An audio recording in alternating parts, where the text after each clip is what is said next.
Kali ini kami akan membahas peran penting melayani konsumen bagi PT Pos Indonesia, serta kendala dan tantangan yang dihadapi dalam proses tersebut. PT Pos Indonesia telah menjadi bagian penting dan dalam kehidupan masyarakat Indonesia sejak lama. Sebagai penyedia layanan pengiriman dan logistik, melayani konsumen dengan baik adalah kunci keberhasilan perusahaan.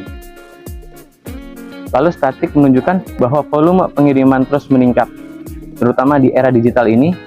Dengan semakin banyaknya transaksi online, pelayanan yang baik sangat penting untuk menjaga kepercayaan pelanggan.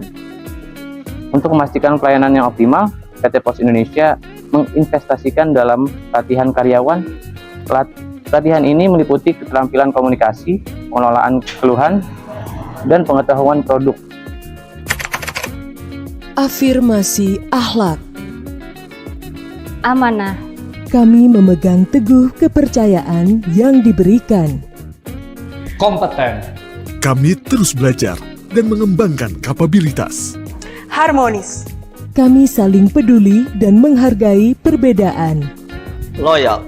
Kami berdedikasi dan mengutamakan kepentingan bangsa dan negara. Adaptif. Kami terus berinovasi dan antusias dalam menggerakkan ataupun menghadapi perubahan. Kolaboratif.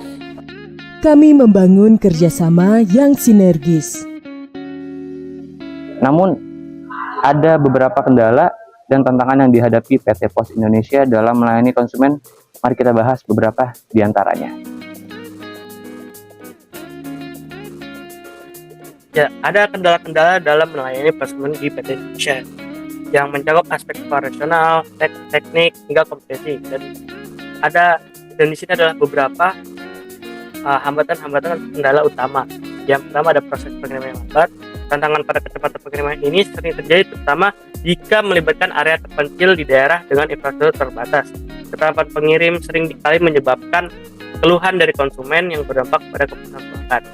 Dan yang kedua ada keterbatasan teknologi dan sistem, yang dimana banyak sistem di PT Pos Indonesia ini memerlukan pembaruan yang agar mampu mengikuti perkembangan teknologi modern. Sistem pelacakan yang kurang akurat dan keterbatasan layanan online bisa mengurangi efisiensi sehingga berdampak pada pengalaman pelanggan.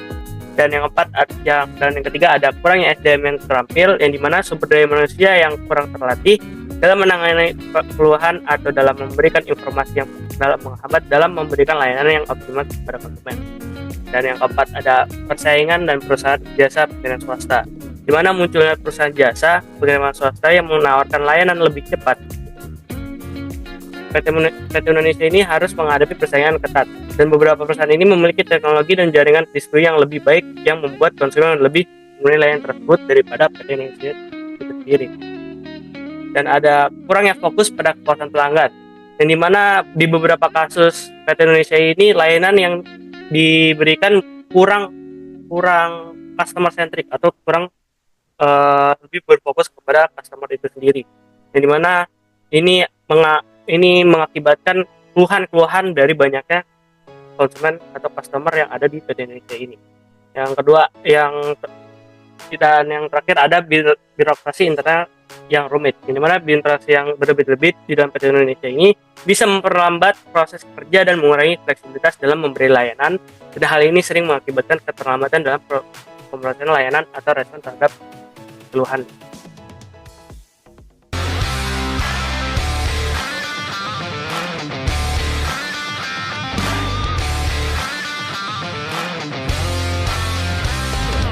Satu, dua, tiga.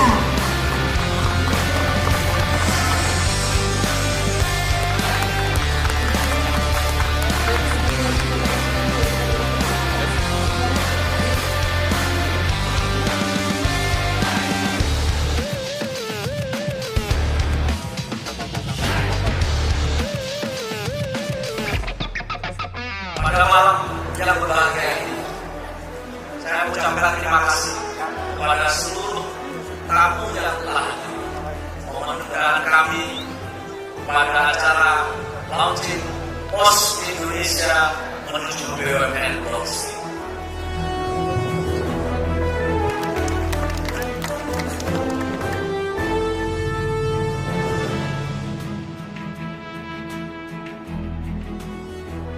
277 tahun, tentunya karena kita melakukan transformasi dan inovasi.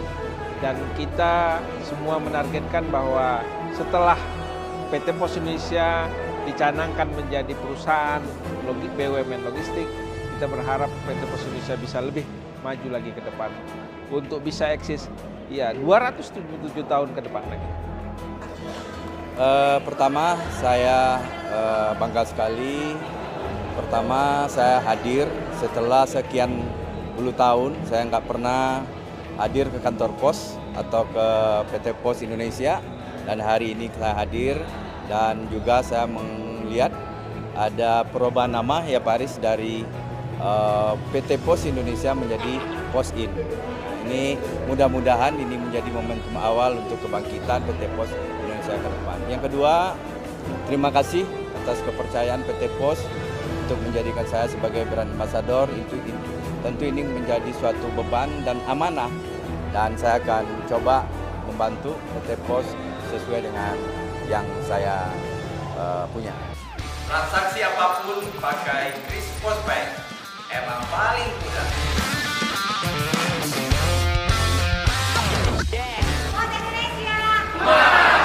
Kalau dari pos kan misalnya ada apa-apa barangnya apa ada itunya Pak? Jaminannya Pak? Oh iya ada. Ada jaminannya? Diasuransikan. Tuh kan, nah ini yang orang lain nggak tahu nih. Ya, diasuransikan. Asuransikan ya Pak? Jadi pasti kalau ada kerusakan, hilang atau apapun yang di luar kendali kita, ya kita ganti. Nah, Ya kita ganti dengan seharga asuransi, seharga barangnya itu yang diasuransikan.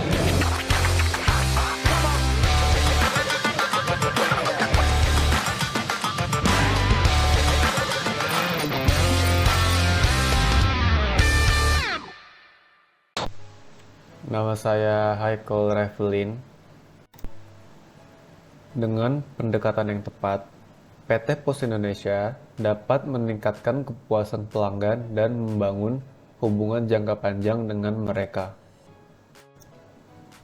Pelayanan yang baik tidak hanya membuat pelanggan puas, tetapi juga meningkatkan reputasi PT Pos Indonesia sebagai penyedia layanan yang andal. Sebagai kesimpulan, melayani konsumen adalah aspek yang sangat penting bagi PT Pos Indonesia.